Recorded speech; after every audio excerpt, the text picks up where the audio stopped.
नमस्कार, जय हिंद, वंदे मातरम दोस्तों। मैं नवदीप सिंह तक्षशिला बुंदेलखंड में आपका एक बार फिर से स्वागत करता हूं।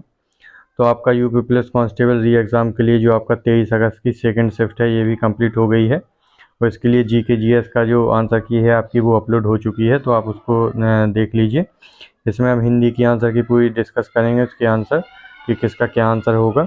जो सबसे सटीक एवं विश्वसनीय है इस पर आप भरोसा कर सकते हैं। इसके एक आध क्वेश्चन ऊपर नीचे हो सकता है कि आयोग कुछ और मान ले, वैसे लगभग वही आंसर सही माने जाएंगे। तो इसमें हिंदी के आंसर की जो है वो डिस्कस करेंगे सेकंड शिफ्ट की। तो इस वीडियो को ज़्यादा से ज़्यादा लोगों तक लाइक करके शेयर जरूर कर दें, जिससे सभी लोग देख सकें। तो जिसका कल एग्ज़ाम है उसके लिए बहुत इंपॉर्टेंट रहने वाला है ये, क्योंकि अब थोड़ा पैटर्न चेंज कर रहा है वो। तो उनको ज़रूर सेंड कर दें, और जिसने भी अभी तक चैनल को सब्सक्राइब ना किया हो वो लोग चैनल को सब्सक्राइब करके बेल आइकन को ज़रूर प्रेस कर दें। तो चलिए देखते हैं पहला क्वेश्चन हिंदी का। तो ये रहा आपका पहला क्वेश्चन, सीधे सीधे आंसर बताते चलेंगे इसका। अभागा सुख से वंचित रह जाता है, अर्थ के लिए लोकोक्ति के लिए कौन सा अर्थ जो है वो सही हो जाएगा। अभागा सुख से वंचित रह जाता है, इसके लिए हो जाएगा अंधा बगुला कीचड़ खाए। इसका ऑप्शन नंबर बी जो है इसके हिसाब से सही हो जाएगा।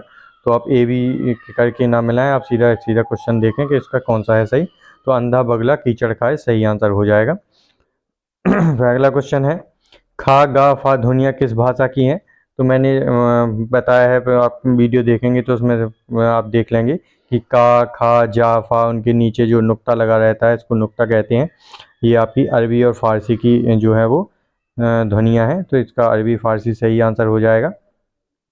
अगला क्वेश्चन है, अर्धविराम सूचक चिन्ह है। तो ये 2-3 बार पूछा जा चुका है पहले भी इसी यूपी पुलिस के ही पेपर में। तो ये फिर से आ गया है। तो ये आपका ये वाला अर्धविराम हो जाएगा, बिंदी और नीचे ऐसा चिन्ह, ये अर्धविराम का होता है। तो इसका ऑप्शन नंबर ए सही हो जाएगा। फिर आपका गमन को विपरीतार्थक बनाने के लिए अपसर्ग का प्रयोग करेंगे। तो गमन मतलब होता है जाना, इसका जो सही आंसर हो जाएगा, इसका विपरीत बनाने के लिए हम आ उपसर्ग जोड़ेंगे तो हो जाएगा आगमन। आगमन मतलब हो जाएगा आना। फिर है आपका अगला, स्वर संधि के कितने प्रकार होते हैं। तो कितना सरल पूछा गया है, लेकिन ये सरल लग रहा है, कई लोग इसको भी गलत कर लेंगे, क्योंकि इसके संधि के प्रकार नहीं पूछे उसने, किसका स्वर संधि के प्रकार पूछे हैं। तो स्वर संधि के आपके कौन से 5 प्रकार हो जाएंगे। तो इसका 5 आंसर सही हो जाएगा। फिर है आपका अर्घ्य। अर्घ्य शब्द का समभिन्नार्थक क्या होगा। तो अर्घ्य का मतलब क्या होता है, आपने देखा होगा कि सूर्य देवता को सुबह से अर्घ्य दिया जाता है, उनकी पूजा की जाती है, पूजनीय। तो इसका जो समभिन्नार्थक हो जाएगा वो हो जाएगा अर्घ्य का पूजनीय, सही आंसर हो जाएगा। अगले क्वेश्चन पर चलते हैं। इसमें आपका कारक के कितने भेद हो जाएंगे। तो इसमें सीधा सीधा देखो स्वर संधि के भेद पूछ लिए गए हैं, फिर कारक के भेद जो हैं वो पूछ लिए गए हैं। तो अंदर से ना पूछ के सीधे सीधे डेफिनेशन से उनके ऊपर से क्वेश्चन बन रहे हैं। तो कारक के आपके कितने 8 भेद हो जाएंगे। तो इसका 8 सही आंसर हो जाएगा। फिर अगला है आपका 1973 में साहित्य अकादमी पुरस्कार प्राप्त आलोक पर्व किसकी रचना है। तो आलोक पर्व किसकी रचना है। तो ये हो जाएगी आपकी हजारी प्रसाद द्विवेदी जी की रचना है आलोक पर्व। अगला क्वेश्चन है, वह घर से बाहर गया, वाक्य में कौन सा कारक है। तो घर से बाहर गया अलग हो रहा है, तो इसमें कौन सा हो जाएगा, अपादान कारक, इसका सही आंसर हो जाएगा। फिर अगला क्वेश्चन है, परीक्षा शब्द में निम्नलिखित वर्गों में से किस वर्ग में आता है। तो परीक्षा आपका कैसा शब्द हो जाएगा, तत्सम, तद्भव, देशज, विदेशज। तो मैंने पहले ही बताया था कि ये जो छा जिसमें आता है वो आपका तत्सम शब्द होता है। तो इसमें क्या आंसर हो जाएगा, तत्सम शब्द आपकी सही आंसर हो जाएगा। जो ट्रिक से बताया था मैंने, तो आप उनको चैनल पर जाकर जरूर देख सकते हैं उसको। फिर अगला क्वेश्चन है, अन्या से अनन्या किसकी रचना है। तो ये आपकी प्रभा खेतान की रचना हो जाएगी, अन्या से अनन्या। ऑप्शन नंबर डी इसके हिसाब से सही हो जाएगा, प्रभा खेतान। अगला क्वेश्चन है आपका, आ बैल मुझे मार का अर्थ क्या हो जाएगा। तो आ बैल मुझे मार का जो अर्थ हो जाएगा वो हो जाएगा जानबूझकर मुसीबत में पड़ना। क्या हो जाएगा, आ बैल मुझे मार का जानबूझकर मुसीबत में पड़ना, सही आंसर। अगला क्वेश्चन है, निम्नलिखित में से एक वाक्य में विशेषण का प्रयोग नहीं हुआ है। तो आपको पता है कि संज्ञा सर्वनाम की जो विशेषता बताते हैं उनको विशेषण कहा जाता है। तो इसमें से किस में विशेषण का प्रयोग नहीं हुआ है। तो इसका सही आंसर हो जाएगा वह विद्यार्थी है। वह विद्यार्थी है, इसमें विशेषण का प्रयोग नहीं हुआ है, जबकि सभी में विशेषण का प्रयोग हुआ है। लड़का क्या कौन है, विद्यार्थी है, वह कैसा है, परिश्रमी है, वह विद्यार्थी कैसा है, प्रबुद्ध है। इन सब में जो है विशेषण का प्रयोग हुआ है। तो ऑप्शन नंबर ए सही आंसर हो जाएगा। नवल सुंदर श्याम शरीर में कौन सा अलंकार हो जाएगा? तो नवल सुंदर श्याम शरीर, तो इसमें कौन कौन सा नवल सुंदर श्याम शरीर, तो नवल जैसा सुंदर जो श्याम का शरीर है, इसमें क्या दिया जा रहा है? इसमें उपमा दी जा रही है। तो इसमें कौन सा उपमा अलंकार हो जाएगा आपका? ऑप्शन नंबर बी आपका सही आंसर हो जाएगा। अगला क्वेश्चन है आपका, निम्नलिखित में से कौन सा शब्द संबंधवाचक सर्वनाम है?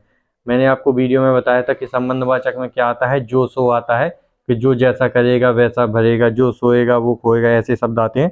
तो इसमें ऑप्शन जो ए है वो सही हो जाएगा, जो आपका सही आंसर हो जाएगा। अगले क्वेश्चन पर चलते हैं।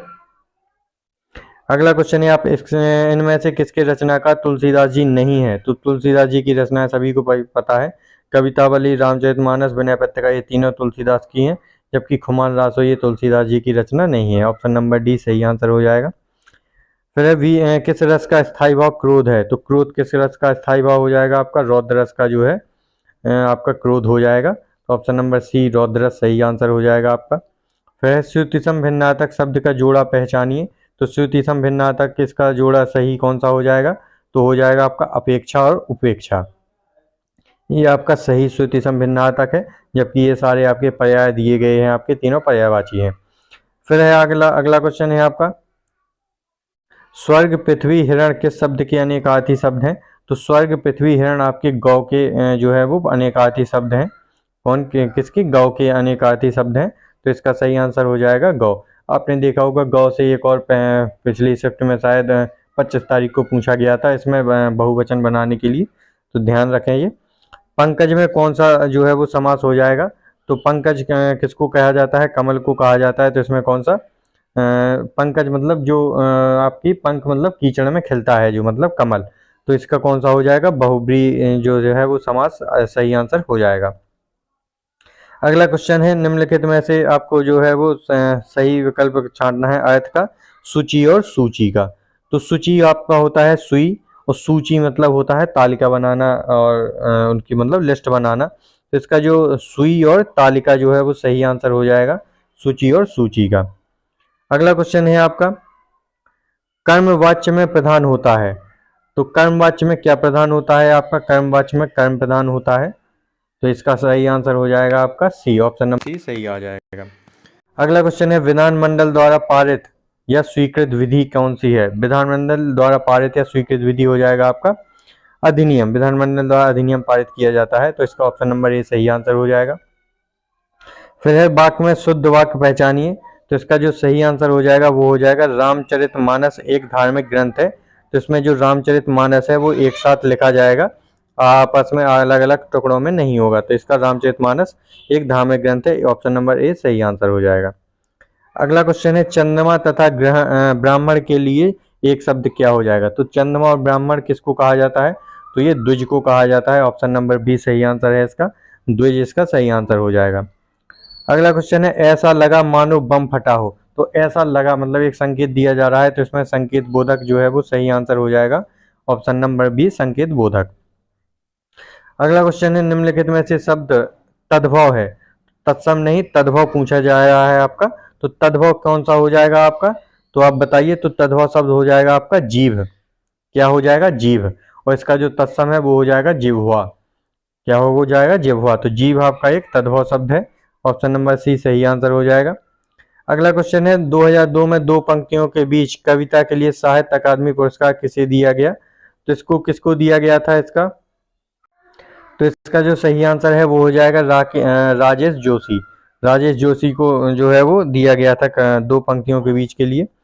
फिर आपका हर्ष, शोक, घृणा, आश्चर्य जैसे भावों को व्यक्त करने के लिए किस चिन्ह का प्रयोग किया जाता है? तो ये हो जाएगा आपका विस्मयादि बोधक चिन्ह। आपसे विस्मयादि बोधक चिन्ह से हर शिफ्ट में पूछा जा रहा है, कभी चिन्ह देकर पूछ लिया जाता है कि यह चिन्ह किसका है, विस्मयादि बोधक का। तो विस्मयादि बोधक सही आंसर हो जाएगा।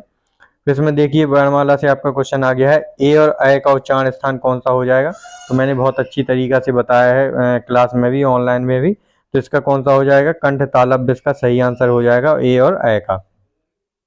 अगला क्वेश्चन है आपका, किस वाक्य में अकर्मक क्रिया है? तो ये सब पढ़ाया हुआ आया है आपका। तो किस में हो जाएगा अकर्मक क्रिया? पानी बरस रहा है। क्या